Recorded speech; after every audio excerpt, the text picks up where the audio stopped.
Honorable Deans and Representatives, thank you for waiting.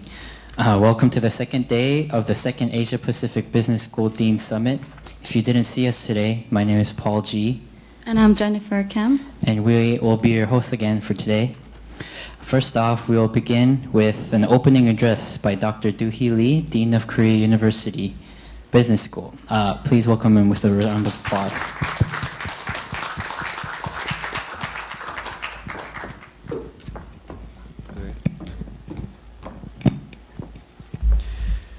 Distinguished deans, honorable guests, ladies and gentlemen, I would like to extend a hearty, effusive welcome to all of you and who have come from near and far. With representatives from our nearest neighbors and throughout the Pacific Rim, this summit promises to offer a rich experience and fruitful outcome as a result. Thanks to your exertions to be with us today, this summit represents over 60 representatives from 51 business schools. I'm very honored and delighted to be able to host this APDS once again. Firstly, the Dean Summit would not have been possible without our supporters.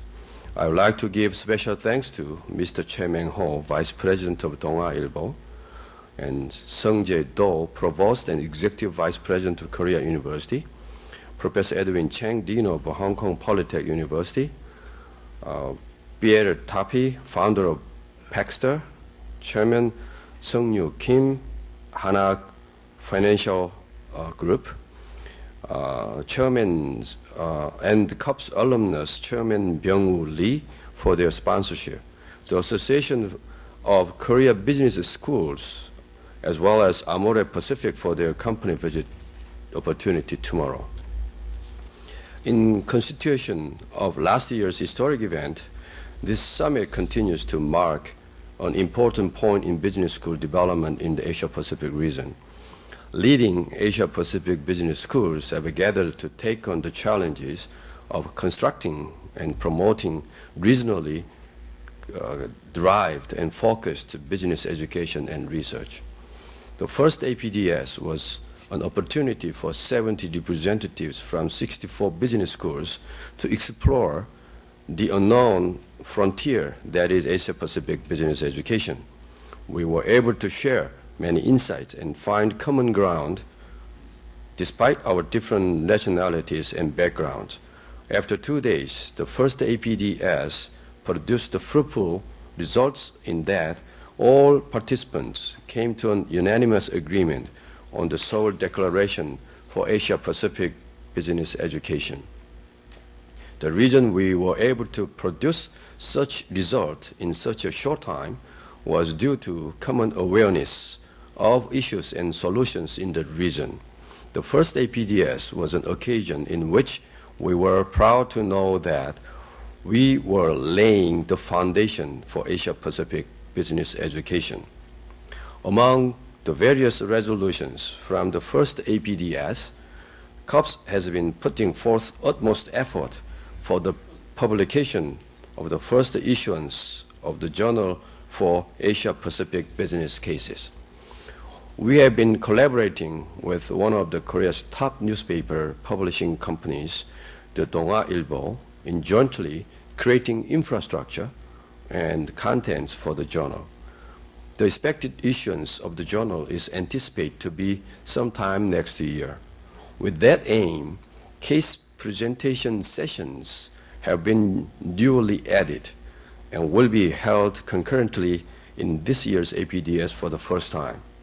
Exemplary cases presented during the sessions will be included in the journal. We ask that you help us to disseminate this journal in your countries and throughout the world for the advancement of Asia-Pacific business education.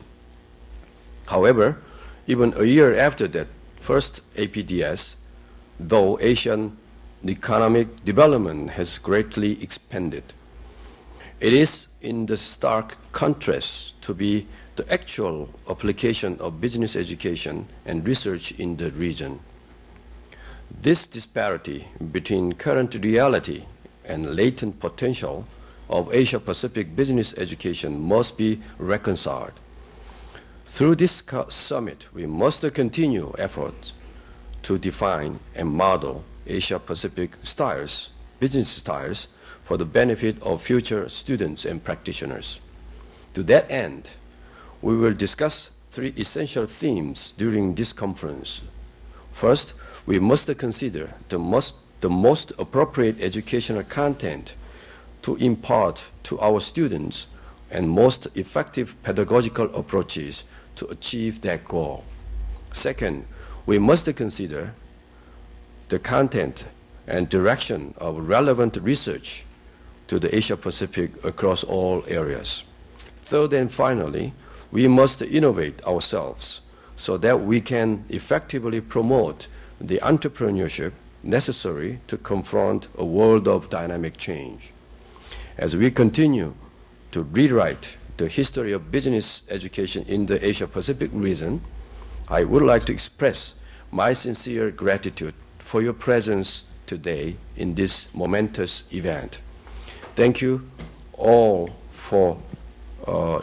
thank you all very much for your dedication for Asia-Pacific business education.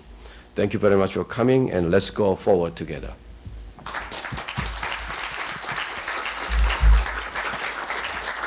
Thank you, Professor Lee, for your opening address. And now, to give his congratulatory remarks, it is my pleasure to introduce you Professor Sung Jae-do, the Provost and Executive Vice President of Korea University. Please welcome him with a round of applause.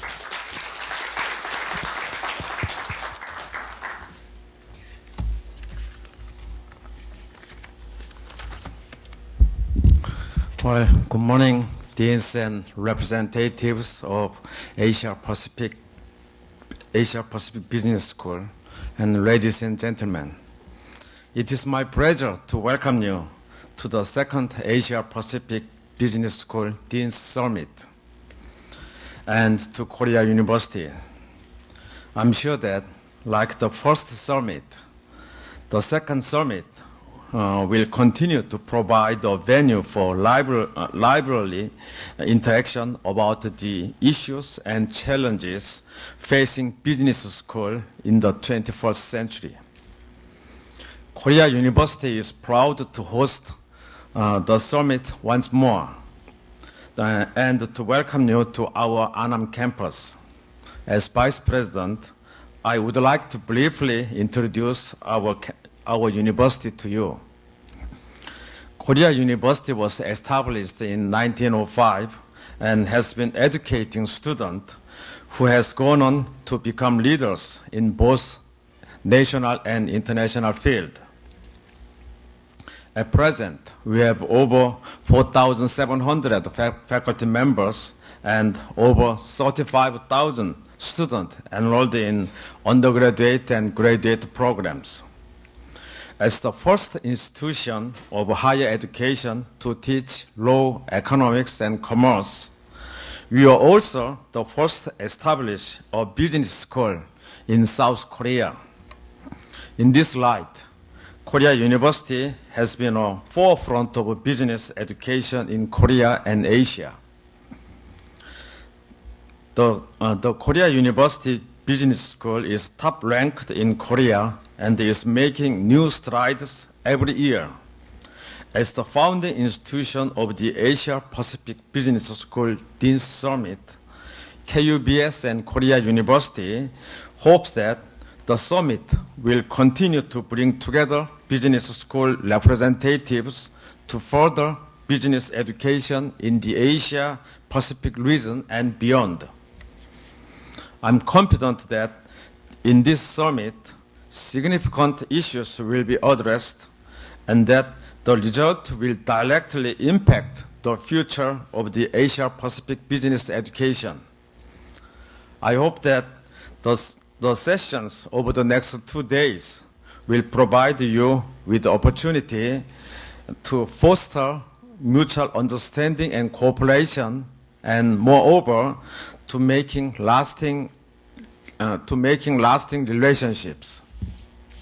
Lastly, I would like to thank Dean Do-hee Lee and the organizing committee for their effort in hosting this summit. In closing, I hope you have a pleasant and memorable time and enjoy the Dean's Summit and stay in Korea. Thank you very much. Thank you, Professor Do. Next, Mr. Mang Ho Choi, Vice President of 동아일보, who will now give us his congratulatory remarks. Ladies and gentlemen, would you please give a warm welcome to Mr. Choi. Good morning. The fine weather welcome you here. It is very, very good weather. A few days ago until it was cloudy and rainy, sometimes showering days, but today it's very, very good weather. It is good symptom to lead you to good result. I think so. Distinguished the ladies and gentlemen, I'd like to welcome all the participants from the top business school in Asia Pacific region to second Asia Pacific Business School Summit. I am very happy to meet all of you here, and it is my honor to offer my remarks to so many renowned deans and scholars from top business school in Asia. I especially want to congratulate 성재도 Vice President and Do-hee Lee, Dean of Korean University Business School from Korea University, who has organized this meaningful and wonderful event. I think this summit is a very timely event. As we all know, the axis of the world economy has been shifting from the West to the Asian Pacific region. In many Japanese, Korean, and Chinese firms have become global champion in manufacturing and marketing. Such a remarkable growth story of the Asia Pacific region, and especially of its businesses, is a being stimulation to research at business schools, not only in Asia, but also in the part of the world. At this crucial moment, the business school in Asia Pacific can and should help firms in the region to achieve even greater success by providing theoretical analysis and practical advices. Businesses and academia can and should form the virtuous circle of growth. That is why I have great expectation for this summit. Today I am very honored to be here at the historic event. I hope this summit continues to make a meaningful result for all of us here for many years to come. And finally, I again want to thank the dean from the top business school in Asia Pacific region who take part in this event. I would like to offer my best wishes for successful meeting, and you enjoy having a good chance to meet the Korean and the Korean culture. Thank you very much. Thank you, Mr. Choi, for your congratulatory remarks. And last but not least, I'm honored to introduce you, Professor Edwin Chung, the Dean of the Hong Kong Polytechnic University, who will now give a plenary speech. Won't you join me? Good morning, everybody. Welcome to this section that I'm going to present my vision for Asian business education in the future. First of all, I would like to thank Dean Lee and Korean U Business School for inviting me to have this opportunity to share with you my thinking and my ideas about Asian business education in the 21st century.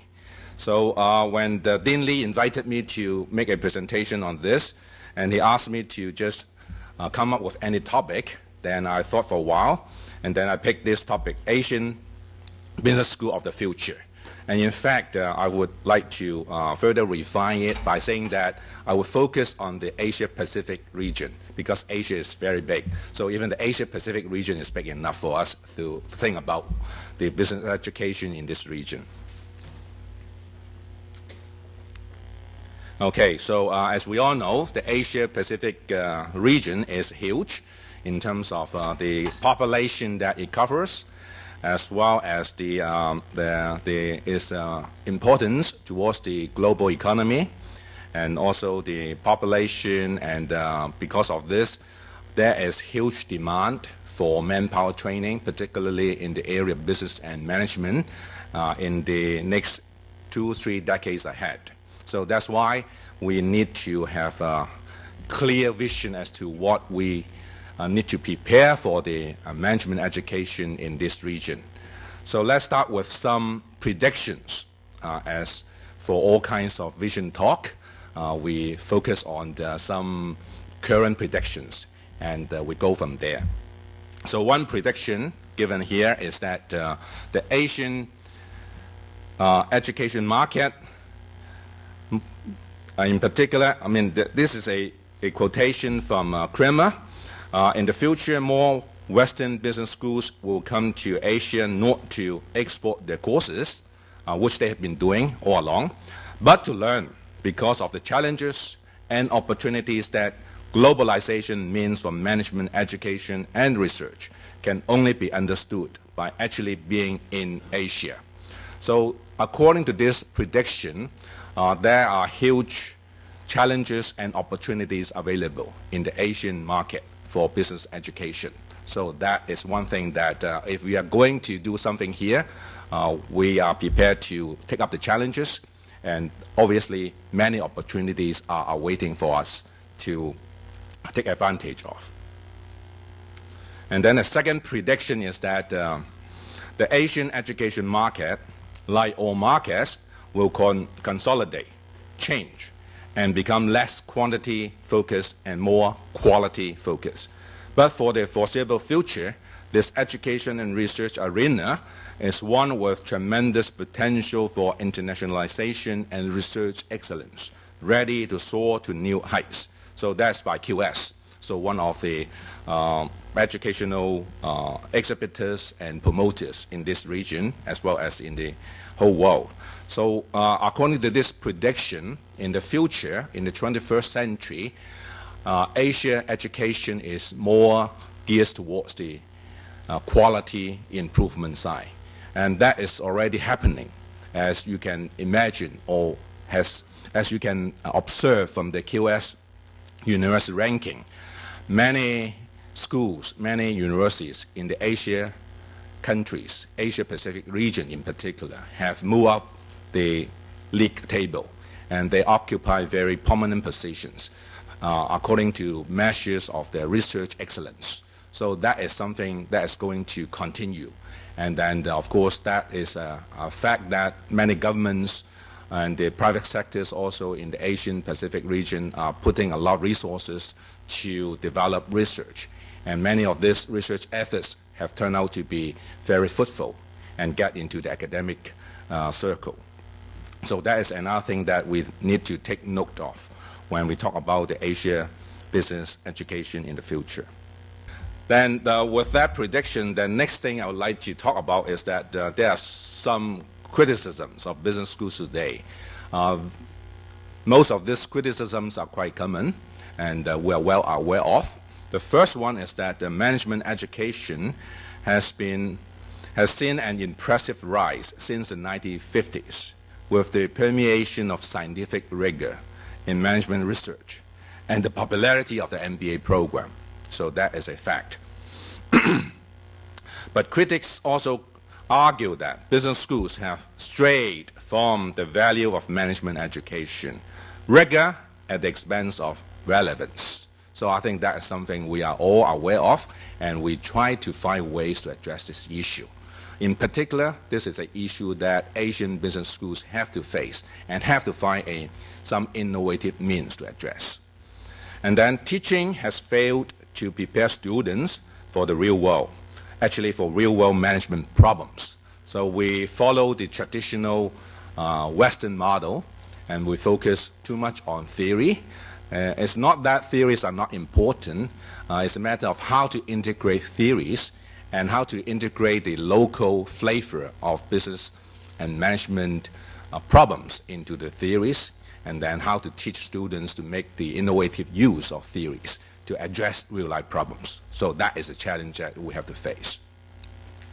And then the next thing is that, of course, there is a widening gap between theory and practice. All the time when we go for the accreditation, either by the AACSB or ACRIS or whatever accreditation bodies, the issue always comes up. They see that there is a gap between theory and practice, and most probably that is because of the fact that we follow the traditional Western model. We focus on theory, we put a lot of emphasis on the rigor, scientific rigor, and in a way that was the response some 50, 60 years ago when business education actually at that time was very relevant to business, yet was criticized as lack of rigor, lack of scientific underpinning.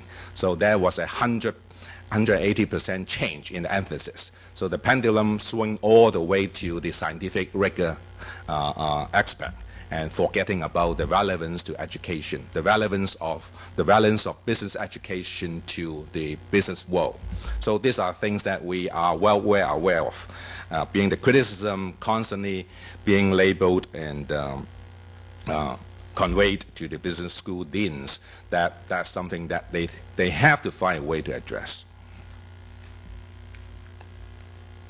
And then the challenge that we believe Asian business schools need to be aware of and find ways to address the following.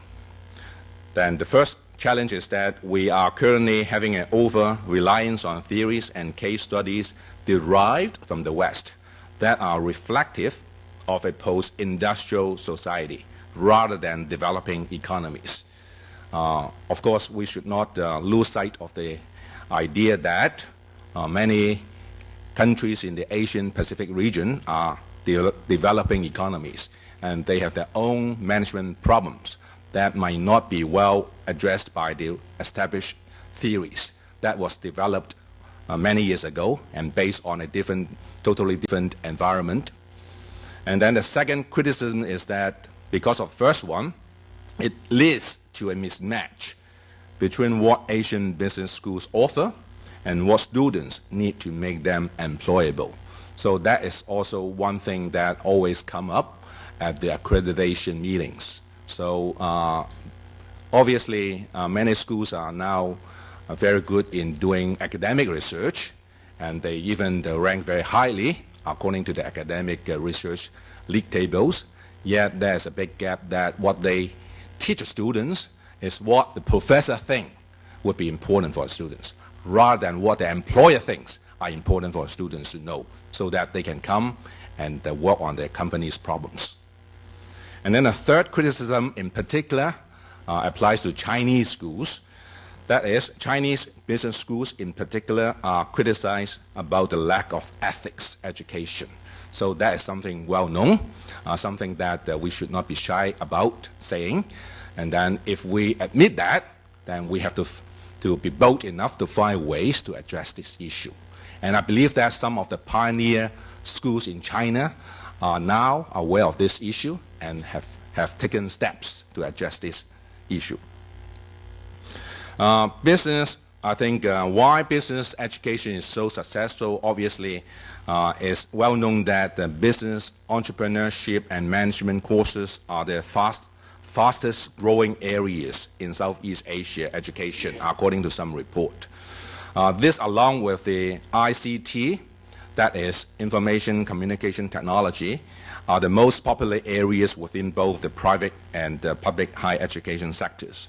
The relatively low overheads and operational costs represent a financial windfall for colleges and universities offering business education. So business education, in a way, has become a cash cow, right? So if the focus is on getting revenue without paying much attention to the student needs, then obviously the easiest way is to just copy and follow the traditional or established Western model and then just sell the product. Yet, there is a huge demand for such a product.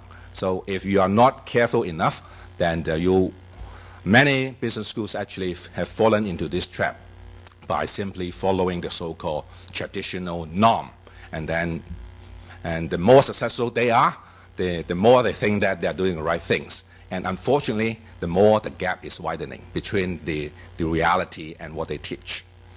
And there's also, unfortunately, very little debate about the fit between Western management thinking and the makeup and the behavior of local corporations, entrepreneurs, and the general environment in the Asia-Pacific region. As a consequence, the relevance of many theories has been accepted without question. That is unfortunate. And then another criticism is that we have been doing very rigorously and perhaps too successfully in imitating the American business school model. U.S. business schools are the traditional model of success. Just look at the accreditation body, which has the most standing and status and has the most impact. The AACSB actually originated from the U.S. So because of their leading position, then there's a tendency for the followers to just follow their footstep. And then because of this, then it leads to business schools around the world, particularly China, India, and beyond, to adopt this model. And they feel proud of their being able to get accredited by ACSB, meaning that they pass the minimum threshold to be able to offer the traditional U.S. type of education, business education. And this has led to keen competition, in particular to publish in journals that feature discipline-centric, scientifically rigorous research that is primarily read by the faculty members. Hardly any business leaders that we come to contact with on a daily basis read any of these papers in the so-called top-tier journals. That is an unfortunate state of the matter. So that is a huge challenge that we have to find ways to address. And then the next question I would like to pose for your thinking is that, is the dominant American model suitable for Asian business school? So obviously the answer is no, from my perspective. So what Asia is doing? So in Asia, when we do business education, as a provider of business education in Asia, we put a lot of focus on a handful of countries, such as China and India. So when we talk about Asia business education, a lot of focus has been on these two countries for good reasons, but yet, if you focus too much on just two countries, you are going to lose a lot in terms of your insight, in terms of your implications and things that you need to do. Because Asia actually is a region of great diversity across ethnic groups, languages, histories, institutions, and natural endowments. So it's so different in so many different ways. So you should not simply just focus on one or a handful of countries. So that's the second point. Asian nations are many, diverse, and vibrant. Asia represents 60% of the world population, and more of the most youthful, with 37% under the age of 18, according to a report in 2011. So that means there is a huge market for education for these youngsters in the Asian countries. And Asia has undergone continued change at unprecedented pace. Some examples: between year 2000 and 2006, around 1 million people lifted out of poverty in Asia, in East Asia. So that creates a potential market for education in Asian countries. And the second example is that China and India doubled the income per person within a decade. So these are only two examples. And other countries beyond China and India are coming along very strong. So the region's economies are also diverse. Some started their growth surge earlier because they've gone through different stages of development at different time periods. For example, incomes in Singapore are about 12 times higher than in the neighboring economies. That is a report by the British Council. So I think that is something that we should look at, because some are more mature now, and yet a lot more are the regions within the Asia-Pacific region moving along, and they create a huge and potential market for education. So some of the driving forces of change in the Asian century. So the 21st century is always called the Asian century, because that's where the action will be, and that would also be the locomotive that will drive the global economy, will be stationed in Asia. So the trend of transformation in higher education in Asia, there are basically 5 forces. One is that there is strong economic growth in Asia, Asia-Pacific particular, in the Asia-Pacific region in particular. Okay, so that is without doubt. And then the investment in higher education and research. As mentioned before, many Asian countries are plowing a lot of resources into education, into research. In fact, the kind of research they focus on is more about industrial type of research that help them to raise the competitiveness of their industry, the competitiveness of the country, and that over time will get translated into academic research. And of course, many Asian governments are encouraging their universities, their research institutes to work together so that they can combine their talents to address problems that on one hand would be relevant to industry and on the other hand are rigorous in terms of their scientific contribution. And then the third driving force is about respect for education and scholarship. That in a way, that is the Asian sort of tradition or Asian culture. Many Asian countries, they do have a lot of respect for education, and they tend to think that the higher education is always better, regardless of the metric that you use.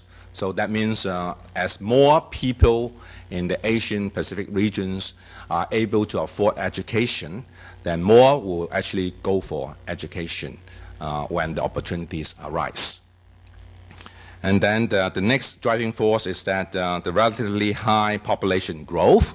Of course, when you have a product that you need to have demand, and certainly there's a great potential demand, and that is related to the population growth in this region, Asia-Pacific region.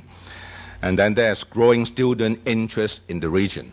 So it's not just local students from Asia-Pacific region interested in taking Asian kind of flavored business education. Many students from many other countries are also interested in the Asian context. And of course, that is related to the importance of the Asian economy. And many international corporations are now putting great emphasis on the Asian market. So in order to be successful in the Asian market, they need to provide good training for the managers who are well aware of the peculiarities in the Asian business market. So that's why there will be great demand for education, business education about the Asian context, not just from within Asia, but also from the international arena. So that would provide a huge opportunity for us to consider.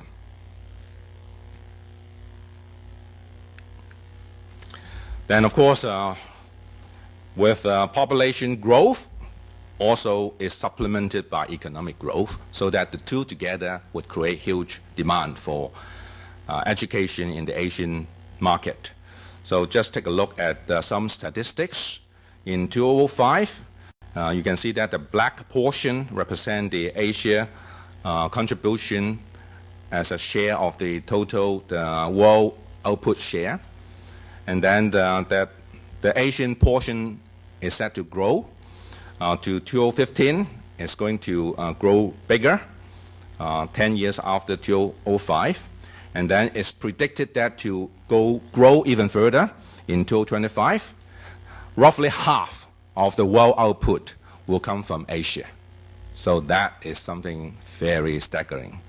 And then within that portion, that accounts for the Asian share of the world output. China itself accounts for half of that. And then followed by India, Japan, and the rest of Asia.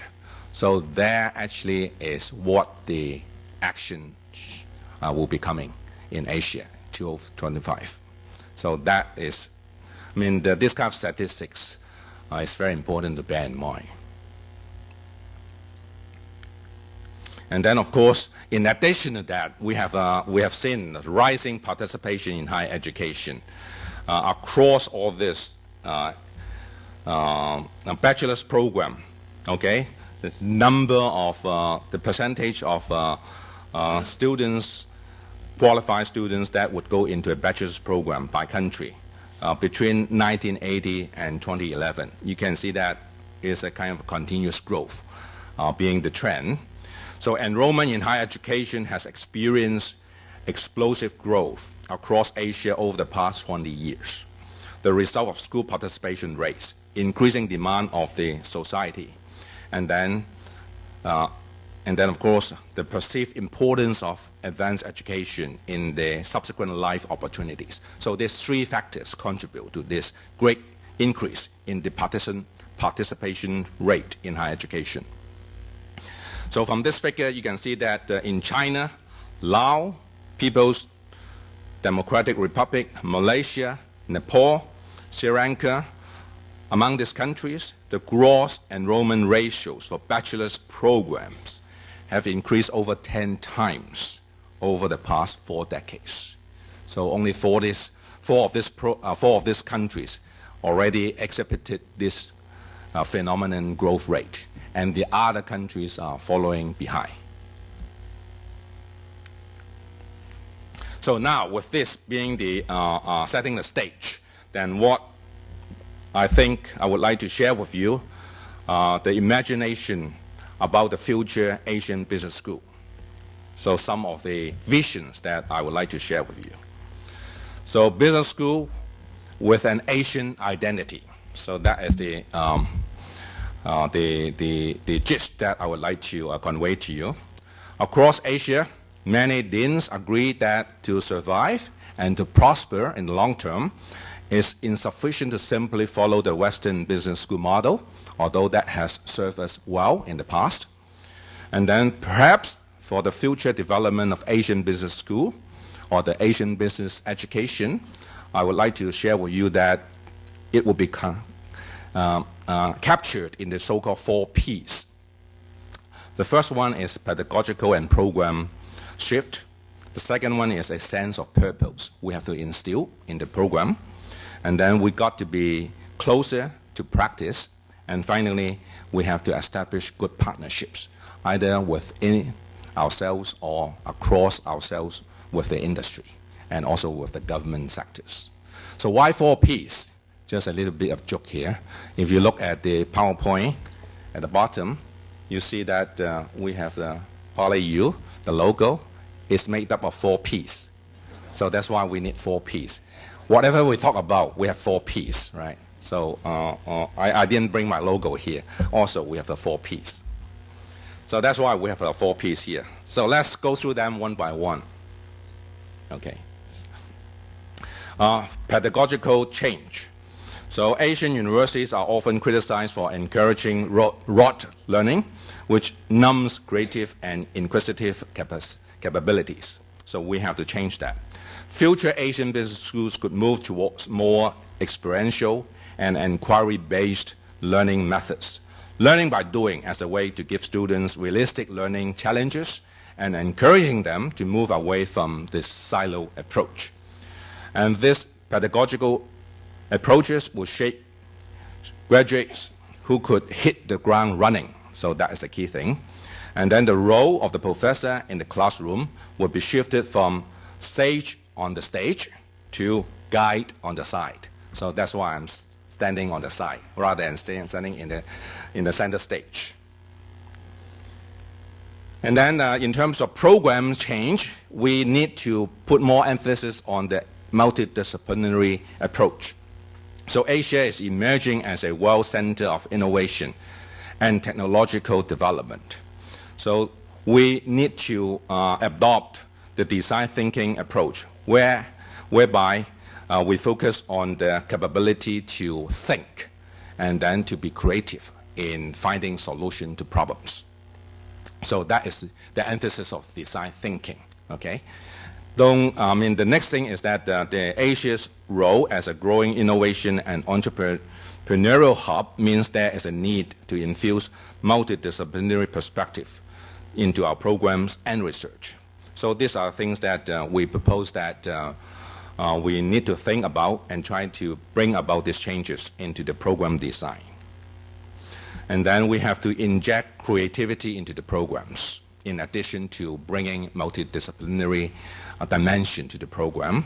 So there's strong criticism that the current business curriculum is heavily loaded on business and analytical skills, yet insufficient attention being placed on skills such as problem framing, problem solving, and integrative thinking. So problem framing actually is most important. Sometimes whether you can find solution to a problem depends on how you frame the problem. And hardly students are being taught or encouraged to take this approach. And then creativity, of course, is important. Creativity is an important element that should be injected into the future curricula. And creativity is fundamental to harnessing capabilities in strategy developing, in new product development, opportunity recognition, and entrepreneurship. So all this is highly related to being creative. So again, let me just go to something that I would like to draw your attention to.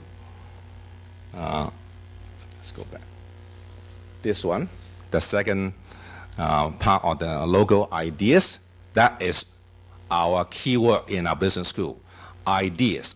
Obviously, we know what ideas are. But under ideas, if you can read this, it means innovation-driven education and scholarship. So that is our value. So everything that we do, we hope that will promote innovation. And we focus on education and scholarship. It's not just narrow defined as publication. So that is our key thing. And then with that, we do put a lot of emphasis on creativity in all the things that we do. And then, of course, programs need to be infused with Asian elements. Some examples, incorporating Asian studies into the curriculum, particularly for those students outside Asia who come to Asia to take up the education. Then, in addition to the traditional management education theory and practice that they learn, we should also give them some exposure to the Asian context. Then the next thing is that students have the opportunity to learn an Asian language as part of the degree requirements. Case studies should be developed based on firms in the Asian region. So that's in line with Dean Lee's initiative to launch a case journal with a focus on developing Asian-based cases. Case studies based on Asian markets will also give Western students insights into these regions, as well as the Western researchers to know about the challenges and the issues that we face in the Asian Pacific region. And then bringing purpose to management education, one thing I would like to share with you is that these days we need to think further and broader in terms of business education. It's not just profit making, it's not just the economic purpose that's important. We have to look beyond that. We have to serve the common good of the world. We have to be responsible for the world that we are managing through the organizations. So when we train the future leaders of business, we have to infuse in them the importance of thinking beyond the economic kind of a consequence. Because if we simply just milk the cow without considering the consequence, without considering the long-term implications, then the cow will be milked dry very soon. So we have to find ways to make the whole world sustainable. And that is one new dimension that we have to emphasize in our business education. And then another important element that we have to infuse into the education in business is that we have to inform the students that they have to take care of the less or underprivileged. So doing business is not just simply making profit. You have to observe certain CSR, of course. You have to plow back your profit to develop the world so that everybody would get the benefit of the business. So that would be the important message that we have to get across to the students.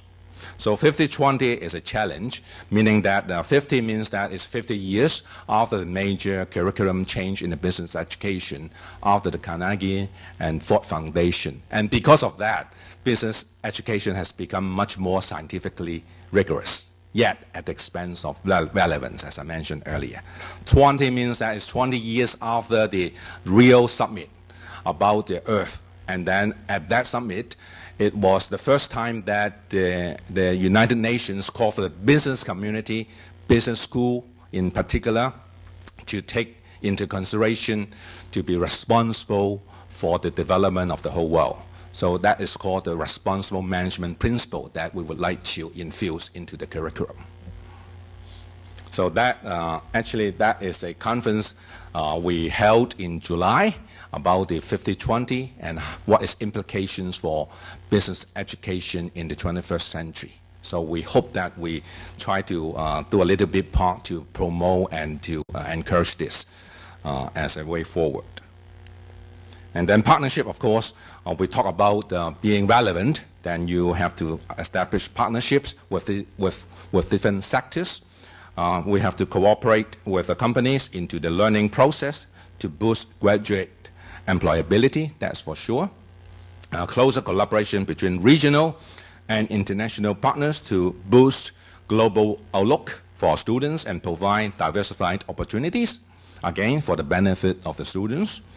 We have to develop opportunities for collaboration to translate into international educational exchanges, partnership on research projects, so that will benefit the faculty members, access to new ideas, and even sharing of facilities, global world.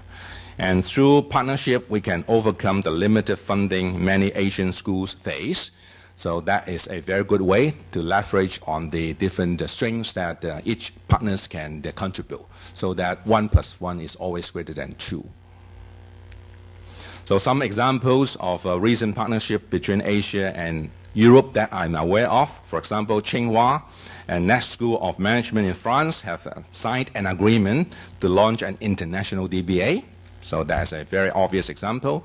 Dual degree on the so-called GLIMS, a partnership between AXEC, Catholic U of Leuven, Belgium, Seoul National U, and KDO School of Public Policy on this program covering management and public policy with partnership across the institutions, across the nations.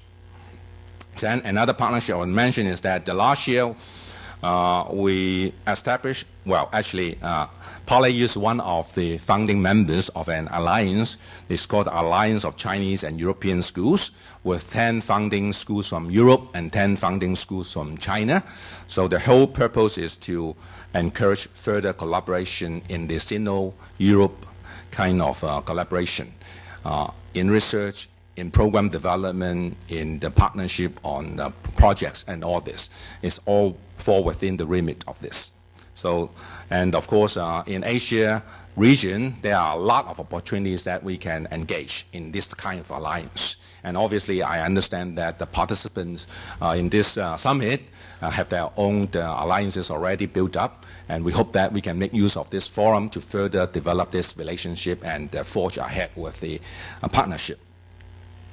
So looking ahead, we see that the so-called global economic gravity actually moved from eastern part of Asia gradually to north, to Atlantic, and then we are now moving back to Asia. So that is where the action will be, and all the focus and the limelight will be on this part in the next 20, 30 years. And here we have the opportunity to work together to take hold and take advantage of this opportunity. And then what does it mean just a summary of what I think would be useful for us to think about, and then to take action if considered as suitable. We have a tremendous opportunity to reinvent ourselves. As higher education participation rates continue to rise, so will the demand for better quality business schools. The Asian business school model may not be a one-size-fits-all. And finally, to seize the many opportunities provided in Asia, business schools must forge closer regional connections to widen the flow of ideas and acquire new capabilities and knowledge as the scale and rise of Asia is expected to be staggering. So with that, I come to the close of my presentation. And thank you for your attention.